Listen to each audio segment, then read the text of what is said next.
حضرت ابو ہریرہ رضی اللہ تعالیٰ عنہ نے حدیث بیان کی۔ انہوں نے نبی صلی اللہ علیہ وسلم کو فرماتے ہوئے سنا، بنو اسرائیل میں ایک پھل بہری والا، گنجا اور اندھا 3 آدمی تھے۔ اللہ تعالیٰ نے ان کو آزمانا چاہا تو ان کی طرف ایک فرشتہ بھیجا۔ وہ پھل بہری والے کے پاس گیا اور اس سے کہا، تمہیں سب سے زیادہ کیا پسند ہے؟ اس نے کہا، خوبصورت رنگ اور خوبصورت جلد، اور جس کی وجہ سے لوگ مجھ سے گھن کرتے ہیں وہ مجھ سے دور ہو جائے۔ اس پر فرشتے نے اس پر ہاتھ پھیرا تو اس کی بیماری دور ہو گئی اور اسے خوبصورت رنگ اور خوبصورت جلد عطا کر دی گئی۔ فرشتے نے کہا، تمہیں مال کون سا زیادہ پسند ہے؟ اس نے کہا، اونٹ۔ فرمایا تو اسے 10 مہینے کی حاملہ اونٹنی دے دی گئی، اور فرشتے نے کہا، تمہیں اللہ اس میں برکت عطا کرے۔ کہا پھر وہ گنجے کے پاس گیا اور اس سے کہا، تمہیں سب سے زیادہ کیا چیز پسند ہے؟ اس نے کہا، خوبصورت بال اور یہ بیماری مجھ سے دور ہو جائے جس کی بنا پر لوگ مجھ سے نفرت کرتے ہیں۔ فرمایا تو فرشتے نے اس پر ہاتھ پھیرا تو اس کی بیماری دور ہو گئی اور اسے خوبصورت بال عطا کر دیے گئے۔ فرشتے نے کہا، تمہیں کون سا مال زیادہ پسند ہے؟ اس نے کہا، گائے۔ اسے ایک حاملہ گائے دے دی گئی۔ فرشتے نے کہا، اللہ تعالیٰ تجھے اس میں برکت عطا کرے۔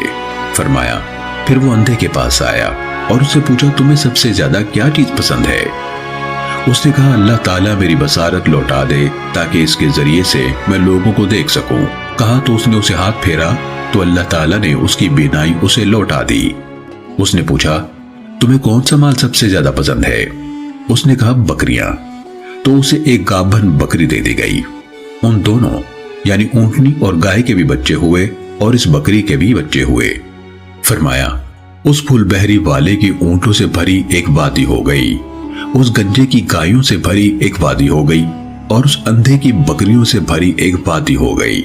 آپ صلی اللہ علیہ وسلم نے فرمایا پھر وہ فرشتہ پھول بہری والے کے پاس اسی کی پہلی شکل اور حالت میں گیا، کہنے لگا، مسکین آدمی ہوں، سفر میں میرا تمام مال اسباب ختم ہو گیا ہے، آج اللہ اور اس کے بعد تمہارے سہارے کے بغیر منزل کو پہنچنا ممکن نہیں۔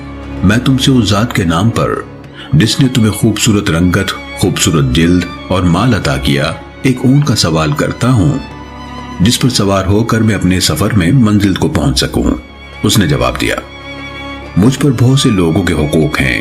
اس فرشتے نے کہا، مجھے لگتا ہے کہ میں تمہیں جانتا ہوں، تو وہی پھول بہری والا نہیں کہ لوگ تجھ سے گھن کرتے تھے، اور وہی فقیر نہیں جسے اللہ نے بہت کچھ عطا کر دیا۔ اس نے جواب دیا، مجھے تو یہ مال اپنے بڑوں سے ورثے میں ملا ہے۔ اس فرشتے نے کہا، اگر تو جھوٹا ہے تو اللہ تمہیں اسی طرح کر دے جس طرح پہلے تھا۔ آپ صلی اللہ علیہ وسلم نے فرمایا، اور وہ گنجے کے پاس بھی اسی کی پہلی صورت میں آیا، اسے بھی اسی طرح کہا جو اس پھول بہری والے سے کہا تھا۔ اس نے بھی اس فرشتے کو وہی جواب دیا جو اس پھول بہری والے نے دیا تھا۔ اس نے کہا، تو اگر جھوٹا ہے تو اللہ تجھے پہلے جیسا کر دے۔ فرمایا اور وہ اندھے کے پاس اسی کی سابقہ شکل اور حالت میں آیا اور کہا، مسکین آدمی ہوں، مسافر ہوں، میرے سفر میں میرا سب مال و اسباب ختم ہو گیا ہے، اب اللہ کی اور اس کے بعد تمہاری مدد کے بغیر منزل کو پہنچنا ممکن نہیں۔